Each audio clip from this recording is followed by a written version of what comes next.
everybody! Welcome back to G-Bear's Off-Grid Ways, a homestead in the desert. Yeah, we're out here in another angle out of the homestead main grounds, as I should put it. This is just a little something different to look at.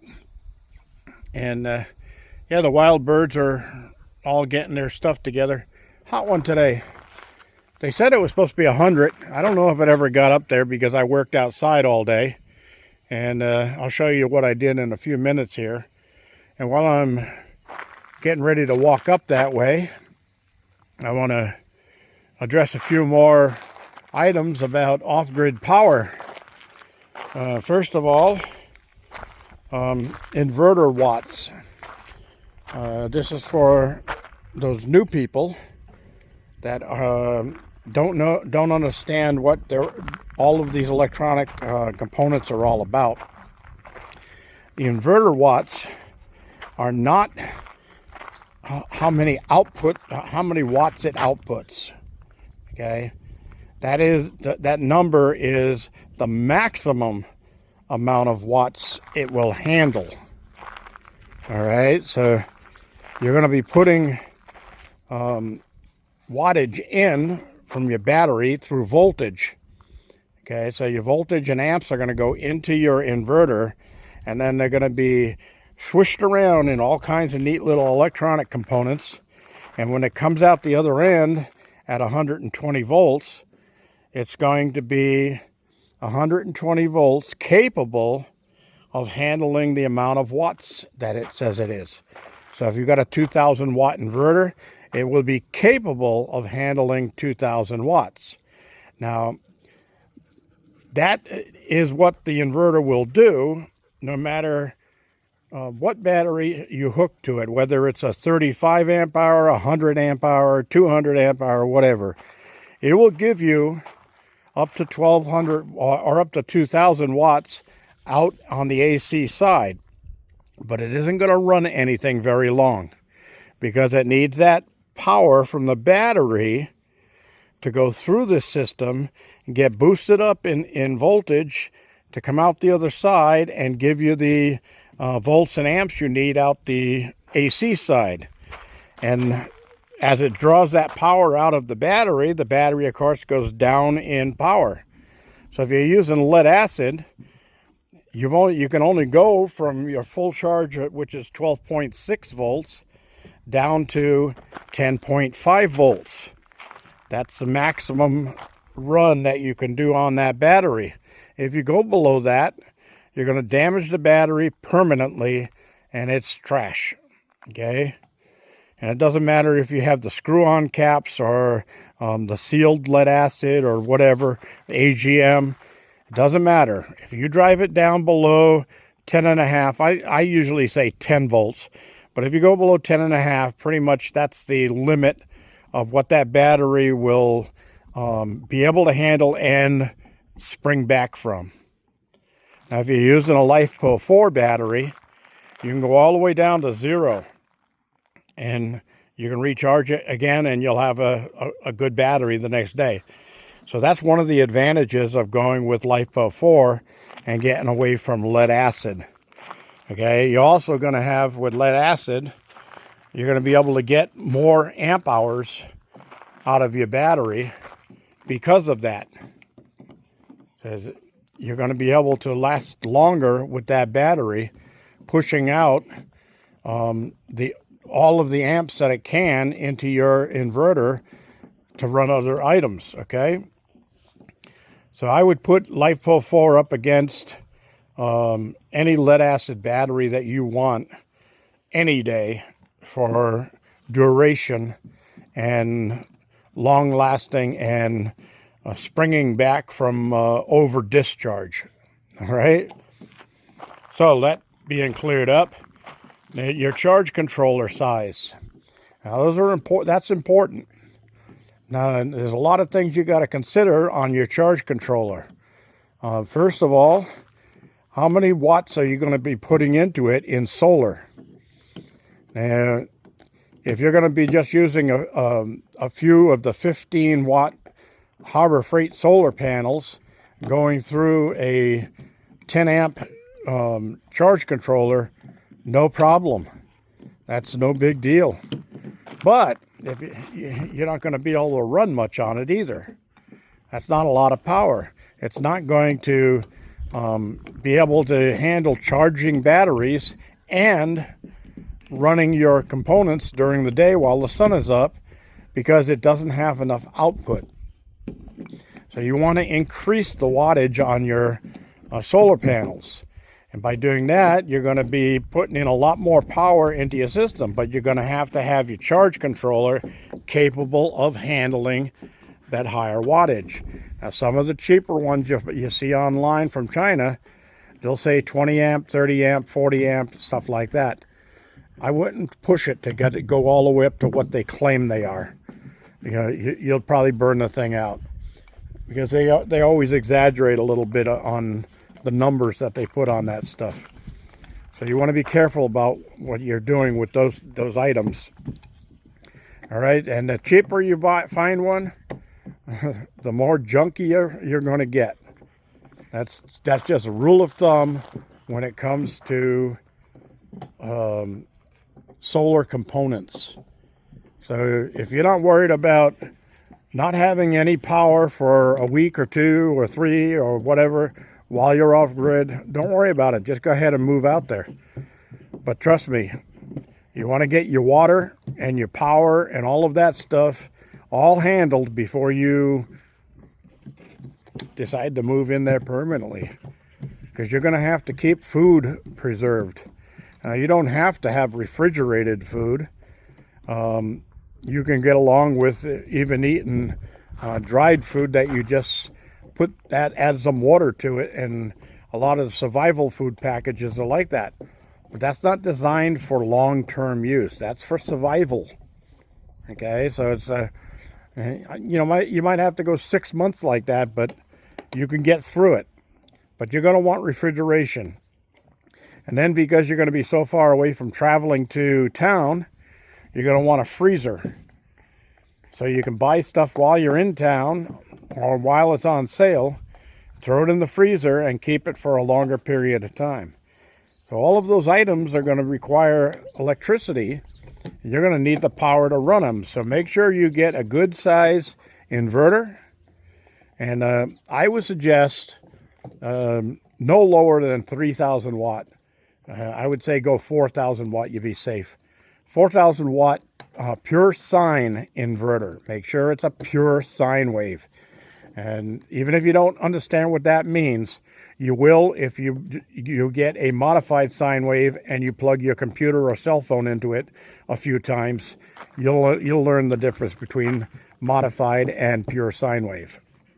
Okay, so go for a big one when you're doing that.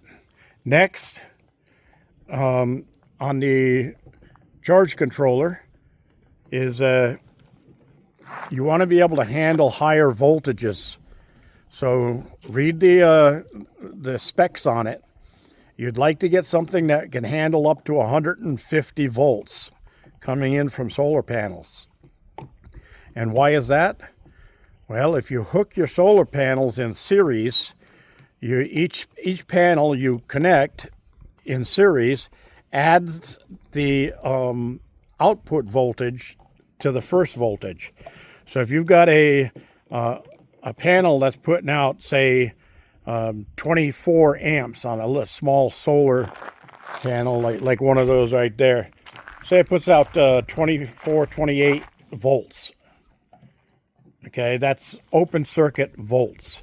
That's not connected to anything. That's just the sun hitting it, and it's putting out 28 volts. Okay, so if you connect that one in series to that one, then you're going to add 28 and 28. Now you got 56 volts. But the amps stay the same.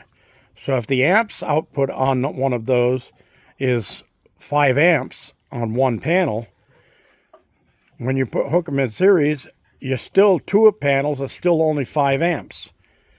But your volts went up. So that's why if you multiply volts times amps, your watts always come out the same. So if you have 2 panels And each panel, like those right there, are 15-watt panels. Put the two together, that's 30 watts. But that's the maximum I'll ever get out of those is 30 watts. It doesn't matter if I hook them in series or parallel.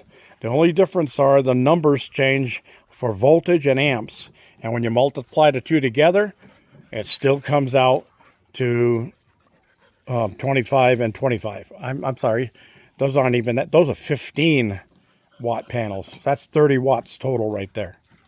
So it'll still, no matter what you do, hooking those up in series or in parallel, you're still only going to have 30 watts with two panels. Okay? So you want to put in solar into your system to be pretty close to the amount of watts that you're going to use daily in your living environment, whether it be an RV or a mobile home or a cabin or whatever. You want to be able to put out your solar panels should be bringing in what you use for a daily amount of wattage in your cabin. That's the minimum that you should be at. If you can double that, you're even better off. That's what I did. I doubled what I required. That's why I have so many solar panels out back of the system. All right, so I'm not going to go much further into that. Just remember your solar input is important. Your charge controller is important. Size and capabilities. And so is your inverter. Those are three very important components for going off grid. Those you have to spend a little bit more money on. And your other thing is going to be your battery bank.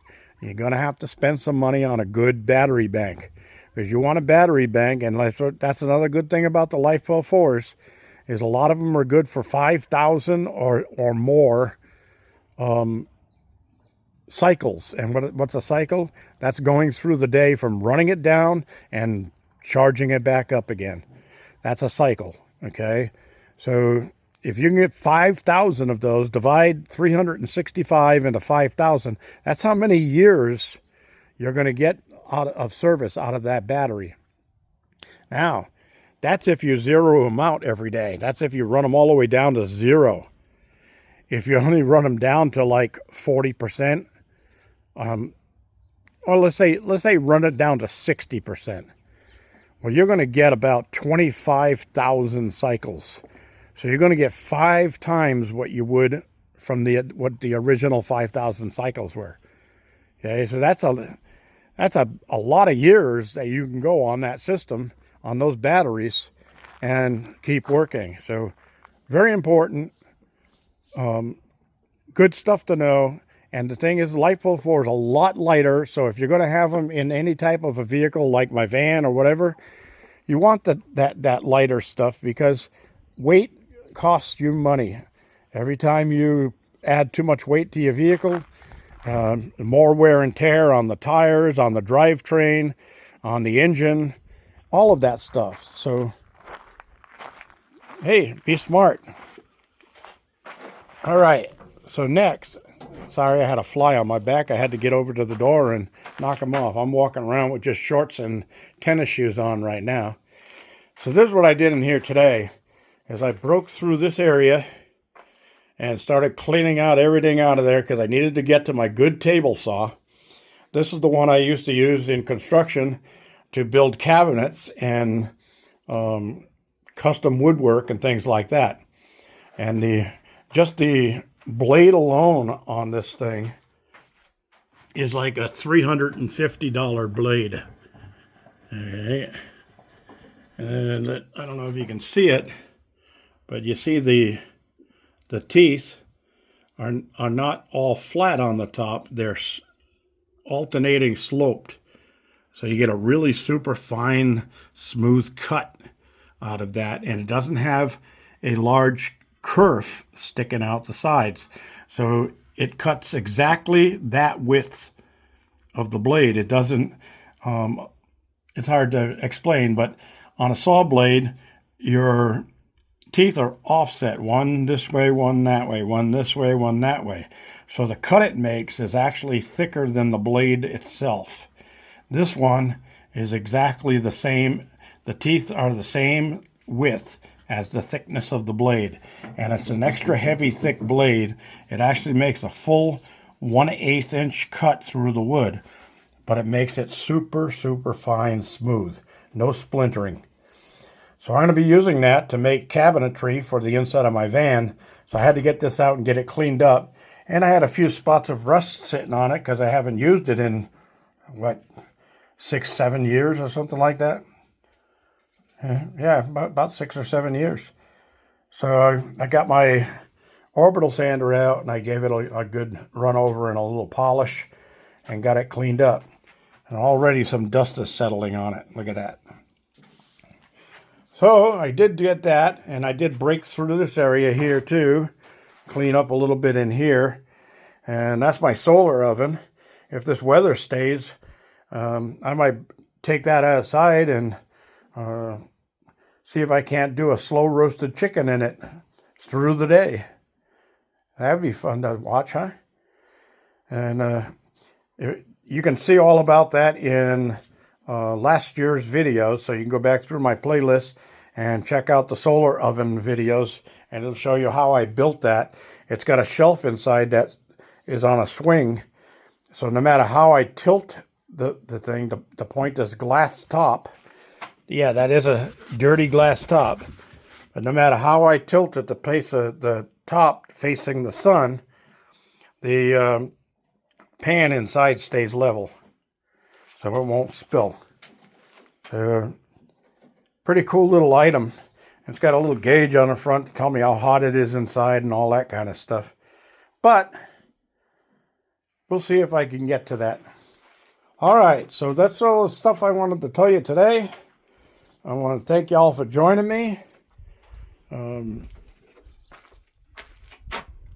Well, I swear I got to get new glasses because I'm seeing things. I thought I saw somebody walking out there. All right. This is G Bear signing off.